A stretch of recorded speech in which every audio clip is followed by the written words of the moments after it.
Salut la famille, j'espère que vous allez bien. De mon côté, ça va super bien. Nouvelle vidéo aujourd'hui dans laquelle je vais vous lister les visas canadiens. Je vous préviens que la vidéo va être longue.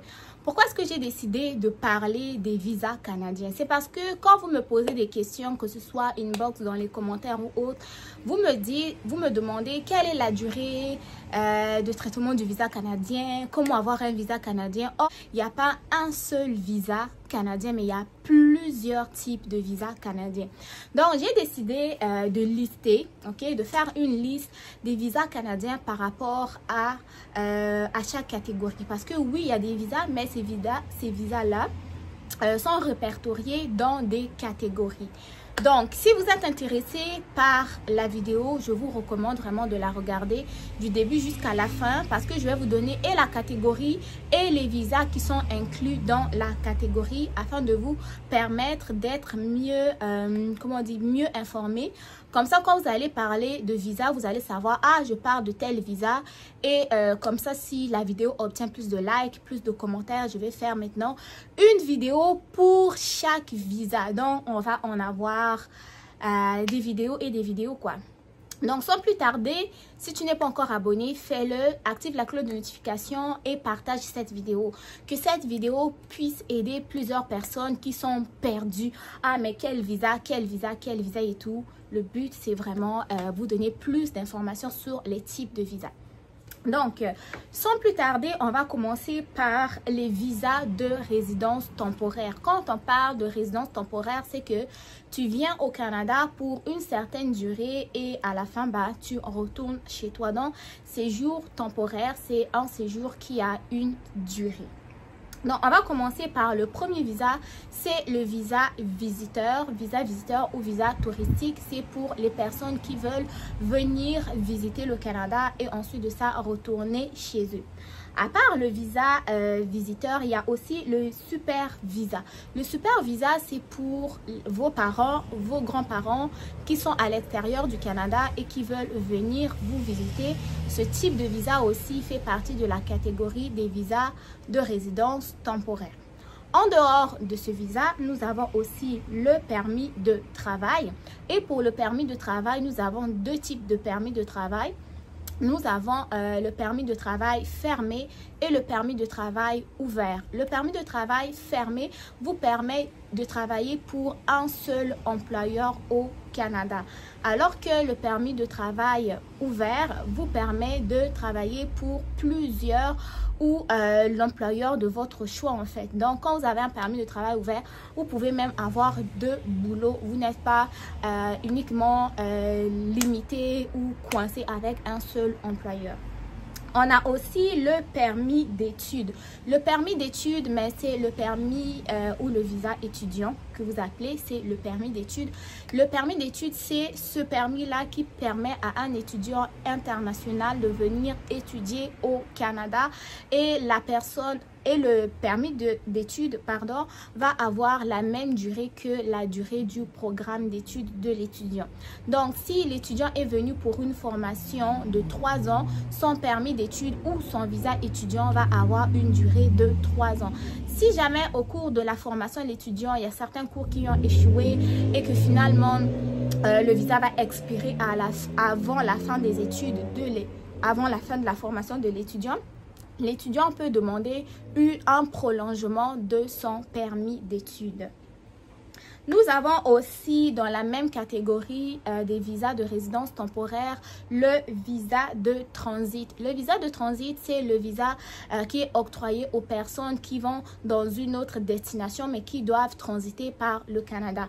Par exemple, tu veux aller aux États-Unis, mais il faut que tu passes par le Canada. Dans ce cas-là, tu vas avoir un visa de transit. Donc là, je viens de vous lister les visas de résidence temporaire. Le premier, c'était le visa visiteur. On avait le super visa qui est pour les parents, les grands-parents. On avait le visa de travail, le visa ou le permis de travail. Et aussi, on avait aussi le permis d'études et le visa de transit. En dehors des visas de résidence temporaire, on a aussi des visas pour la résidence permanente.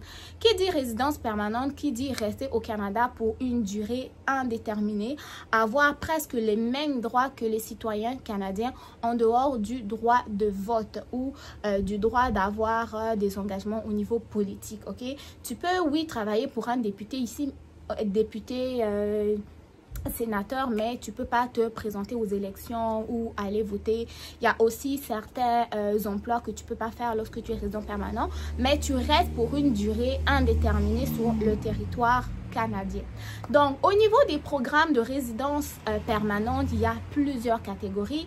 Nous avons la catégorie de entrée express. Entrée express lui-même regroupe encore des sous-catégories telles que le programme des travailleurs qualifiés qui est un programme fédéral, le programme des métiers spécialisés qui est un programme fédéral aussi, et aussi le programme de l'expérience canadienne. Donc là, on était dans les sous-catégories de l'entrée express. En dehors de l'entrée express, on a aussi ce qu'on appelle le programme des candidats des provinces. Pour lui, en fait, il est donné ou octroyé aux travailleurs qui sont qualifiés, qui ont de l'expérience, la formation dans un domaine donné et qui peuvent aller mettre leurs connaissances au service d'une province en particulier. Ok, donc sachez que le programme des candidats de province fonctionne avec la formation, l'expérience de travail. Ok. Là, c'était aussi un programme qui fait partie de la catégorie de la résidence permanente. En dehors du programme candidat de province, on a aussi le parrainage des familles.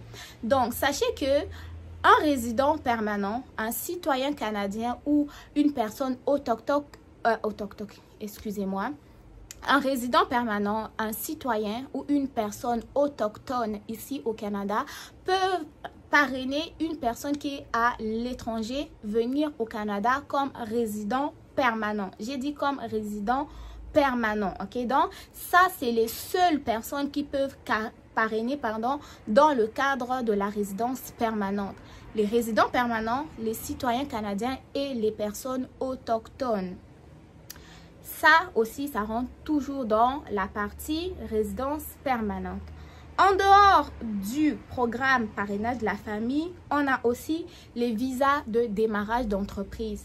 Les visas de démarrage d'entreprise, ça c'est pour les entrepreneurs qui ont des idées innovantes, qui veulent venir donc créer des entreprises au niveau du Canada et aussi embaucher la main-d'œuvre canadienne. Nous avons aussi le programme des investisseurs immigrants. Donc, c'est pour les personnes qui veulent venir une fois de plus investir dans l'économie canadienne et qui ont l'intention de devenir résident permanent plus tard.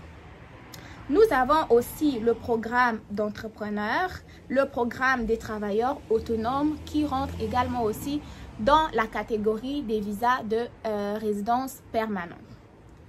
Donc, une fois que nous avons parlé des visas de résidence temporaire, des visas de résidence permanente, il y a aussi ce qu'on appelle des visas humanitaires. Les visas humanitaires, en fait, ça va être plus des programmes de réinstallation des réfugiés, des programmes de protection personnelle. Et c'est pour les personnes qui sont soit réfugiés ou qui demandent l'asile au niveau du Canada. Sachez aussi qu'il y a des programmes qui sont spécifiques à eux. Et pour trouver les critères d'admissibilité, l'information nécessaire pour cela, tout est décrit sur le site internet de IRCC. Moi, je vous donne vraiment juste les grands titres pour vous dire que tel, ça existe. Nous avons aussi d'autres types de visas, ok, ou permis spécifiques. On va avoir des visas pour les soins médicaux. Une personne qui est à l'étranger, qui veut venir recevoir des soins de santé au Canada, cette personne-là peut obtenir un visa pour les soins médicaux.